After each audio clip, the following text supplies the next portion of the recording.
Aujourd'hui, nous allons parler de la mémoire cosmique et des rêves akashiques. Alors, ferme les yeux un instant, respire profondément et imagine un océan sans fin. Non pas d'eau, mais de lumière. Un espace invisible où chaque pensée, chaque mot, chaque émotion, chaque action de chaque être vivant depuis l'origine des temps est conservée. Cette mémoire, certains l'appellent les archives akashiques, d'autres la mémoire cosmique. Ce voyage n'est pas une histoire à écouter, c'est une résonance sensible. Aujourd'hui, nous plongeons au cœur de l'univers invisible, là où le rêve touche l'éternité. Dans le sanskrit ancien, le mot akasha signifie éther ou espace, l'espace de tout. C'est le cinquième élément, au-delà de la terre, l'eau, le feu et l'air. L'akasha est le tissu même du cosmos, le souffle dans lequel tout est inscrit. Dans les traditions védiques, on enseignait que chaque événement, chaque vibration laissait une empreinte dans ce champ invisible. Les archives akashiques sont vues comme une bibliothèque énergétique, la grande bibliothèque cosmique si vous voulez, dans laquelle sont contenues toutes les informations de toutes les âmes à travers le temps. Et ce champ ne se limite pas à l'humain. Les étoiles, les planètes, les arbres, les pierres, les animaux, tous ont leur mémoire. C'est une conscience collective et dynamique, un réseau vivant d'informations comme une trame quantique infinie. Et ces rêves, chaque nuit tu t'endors, ton corps se détend mais ton esprit s'élève. C'est un peu le portail vers l'akasha. Et dans ce silence, tu plonges dans un autre monde.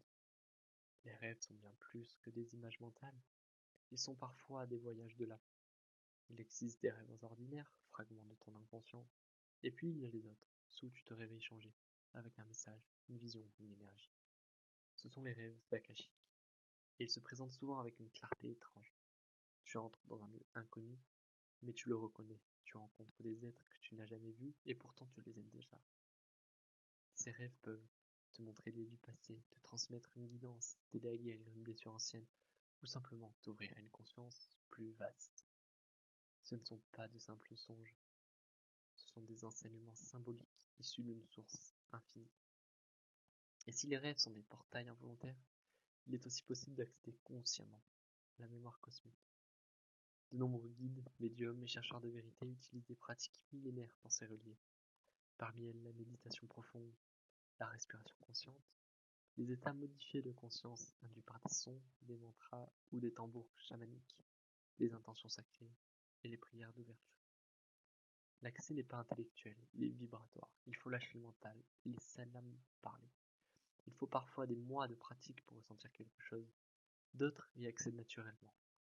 Tu peux poser une question à haute voix, puis entrer en silence et attendre. Et parfois, une image, une voix, une sensation, une vision vient. Depuis quelques décennies, la science commence à frôler ce que les sages savaient déjà. La physique quantique, notamment, parle aujourd'hui d'un champ d'information qui connecte toutes les particules, même séparées par des milliards de kilomètres. Des chercheurs comme Erwin Laszlo parlent d'un champ akashique dans lequel tout est inscrit. D'autres scientifiques explorent l'idée que l'univers serait holographique et que chaque partie contiendrait le tout, exactement comme dans les traditions mystiques. Carl Jung, lui, le célèbre psychanalyste, avait déjà écrit ce phénomène à sa façon, avec le concept d'inconscient collectif, une mémoire psychique partagée entre tous les êtres humains.